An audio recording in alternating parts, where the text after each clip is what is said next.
Hello friends, இன்றைக்கி நம்ம simple and டேஸ்டியாக காளான் பிரியாணி எப்படி செய்யலான்னு பார்க்கலாங்க.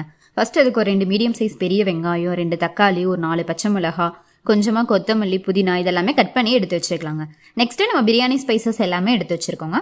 அது கூடவே மஷ்ரூம் ஒரு 2 பாக்கெட் இந்த மாதிரி குட்டி குட்டி பீசஸாக கட் பண்ணி எடுத்து வச்சுக்கலாங்க.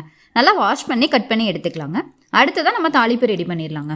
ஒரு குக்கரில் கொஞ்சமாக ஆயில் சேர்த்திக்கலாங்க. ஆயில் கூடவே 2 ஸ்பூன் நெய் சேர்த்திக்கலாங்க. நெய் சேர்த்தி செஞ்சோம் அப்படின்னா டேஸ்ட் சூப்பராக இருக்குங்க.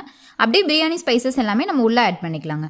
அது கூடவே இப்போ நம்ம வெங்காயம் ஆட் பண்ணிக்கலாங்க. வெங்காயம் வணங்கினதுமே தக்காளி சேர்த்திக்கலாங்க. தக்காளி கூடவே நம்ம இஞ்சி பூண்டு பேஸ்ட்டு சேர்த்திக்கலாங்க.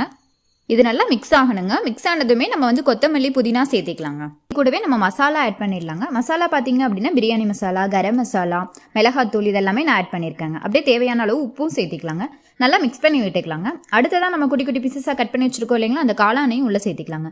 காளான் நல்லா தண்ணி விட்டு வரணுங்க. நல்லா மசாலாவோட மிக்ஸ் ஆகி வணக்கிக்கோங்க. அடுத்து நம்ம அரிசி சேர்த்திக்கலாங்க. அரிசி கூடவே தேவையான அளவு தண்ணியும் சேர்த்திக்கலாங்க. ஃபைனலாக நம்ம முந்திரியும் கசகசாவையும் சேர்த்து அரைச்சு உள்ளே மிக்ஸ் பண்ணியிருக்கோங்க. இது டேஸ்ட் நல்லா என்ஹான்ஸ் பண்ணி கொடுக்குங்க. அடுத்து நம்ம ஒரு 3 விசில் மட்டும் வச்சு எடுத்துக்கலாங்க. இப்போ நம்மளோட சூப்பர் அண்ட் டேஸ்டியான மஷ்ரூம் பிரியாணி சூப்பராக ரெடி ஆயிடுச்சுங்க. ஃபைனலாக நம்ம கொஞ்சமாக நெய் விட்டு நல்லா கிளறி எடுத்துக்கலாங்க.